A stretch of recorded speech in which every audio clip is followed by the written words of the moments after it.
Would there be any point, it may sound ridiculous, but speaking is better than killing, would there be any point for you to sit down with Ahmadinejad? Well, if he wanted to change the policies of Iran, we used to have friendly relations with Iran. It actually recognized Israel. We had exchanges all the time, but, you know, tell me, when Ahmadinejad decides to recognize the state of Israel and to seek peace with it, believe me, I'll be there eagerly waiting, but I'm afraid I don't see that. I see the very opposite. My pleasure. And don't forget, you committed, if we can get all three leaders on together, we're going to do that show. You can do it anytime. You have one.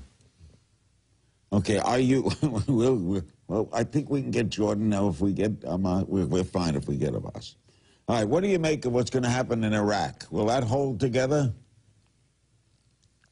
Well, I hope so. I mean, we are rooting for the success of the American effort and of an Iraqi effort to stabilize Iraq. It went through a very difficult period. We want to see a peaceful Middle East, and we want to see a moderate Middle East. I think there's a larger battle taking place between the forces of modernity and the forces of medievalism. There's no other word that I could use to describe this militancy that tries not merely to eradicate Israel, but to bring down any moderate government in the Arab world, in the Middle East. And in a way, this is the first time in my lifetime that many of the Arab governments and Israel understand that there is a great foe that threatens all of us, and that is the basis of a broader understanding. I don't think peace should be merely forged by common dangers. It should be forged also by the benefits, the blessings of peace, economic blessings, human blessings of every sort. But today, the context of a peace is made perhaps more likely and more possible because of this common enemy that threatens Israel and Arab countries alike. What about Hezbollah? Lebanon, that 4 years since the war with Hezbollah in Lebanon, are you still concerned about them? Unfortunately, yes, because it is basically an Iranian terror proxy.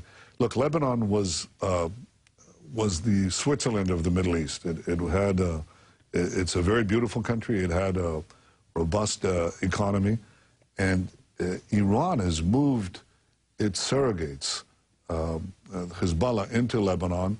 It has piled weapons there. They fire those weapons on Israel.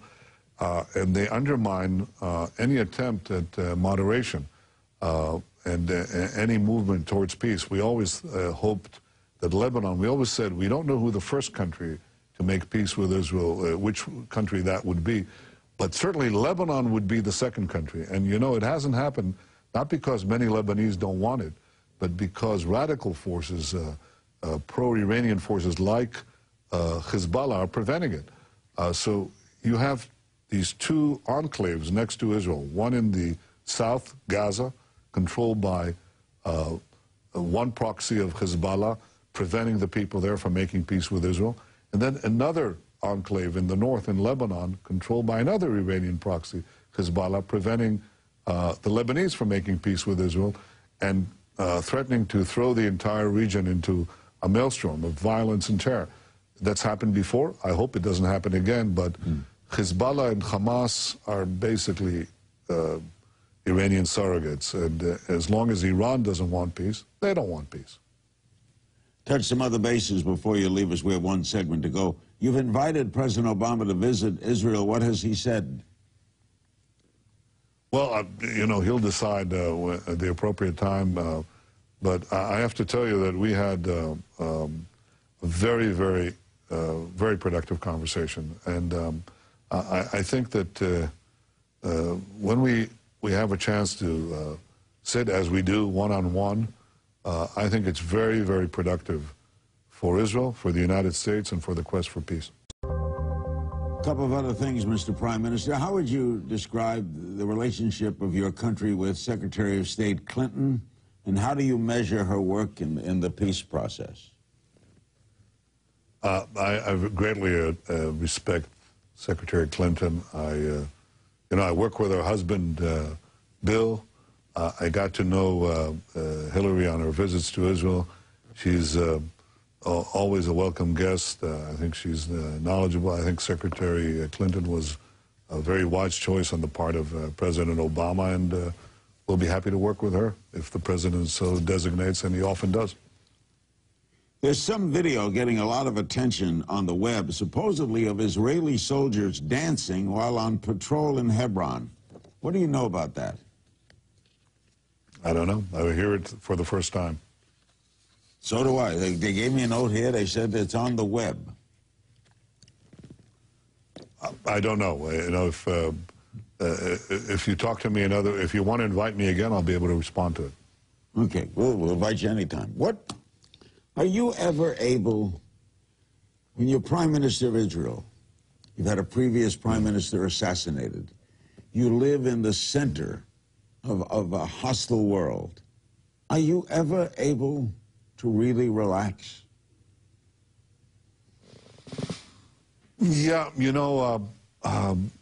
yes, and I'll tell you when. On every Saturday, our Sabbath, we have a day off. It's a very good idea that this institution was brought into the world, so I have a day off. And every Saturday, I take an hour and a half, and I read from the Bible with my my younger boy. He just won the National Bible Championship in Israel, and he came third in the international. It's like a big spelling bee, huge. And I relax then. I draw a lot of spiritual strength. I used to teach him. He's now 15, but in the last couple of years, he teaches me. So yes, I draw enormous reservoirs of strength and relaxation, and I think that is needed for all leaders, but especially for the leaders of Israel. 4 years ago, the former Prime Minister Ariel Sharon suffered a stroke. He is still alive. Do you ever go to see him? What is that story? It's a tragedy. Ariel Sharon was one of the great leaders of Israel. He's, in my judgment, the greatest general that Israel has had in modern times. He's contributed a lot to the country, and unfortunately, he suffered, as you say, this stroke. We can all pray that somehow he miraculously recover, but that has not happened yet. But I think the people of Israel value his contributions. I certainly do. Earlier in the program, you mentioned that Hamas is still holding Gilad Shalit, I believe that's the way he pronounced his name, the Israeli soldier they captured 4 years ago. Yes. Yeah. Any late word on any efforts? Well, we've had a German mediator, a very able man, trying to broker the release. I'm prepared to release 1,000 Palestinian prisoners for Gilad. But so far, there's not been an official response of Hamas to this offer that the mediator has made. I've accepted it. They have not. I can only hope that they change their minds. In our remaining moments, Mr. Prime Minister, do you think, how old are you now? I'm 60 years old, Larry, and showing it. Do you think that in your lifetime, you will really see peace in your region? I think it's possible to achieve it, yes. Will we achieve it with the entire Middle East? That I cannot say. Can we achieve it with the Palestinians? I say absolutely. I say that with conviction because I think it's a question of a ripeness. For our people's perspective, there is a ready time. It's now. I think for many Palestinians, the time is now. And I'm prepared to make that effort. It requires a lot of courage. Maybe that's the quality that supersedes all others, because if you don't have courage, everything else fails. But if you have it, then everything else is possible. We have the courage to make peace, and I fervently hope, that our Palestinian neighbors have similar courage. With the help of the United States, I think it can be done. Yeah, absolutely. Thank you, Mr. Prime Minister. Have a safe trip home. We hope to see you again very soon. Thank you. Come and visit us, Larry. Thank you. Prime Minister of Israel, Benjamin Netanyahu. Time now for AC 360.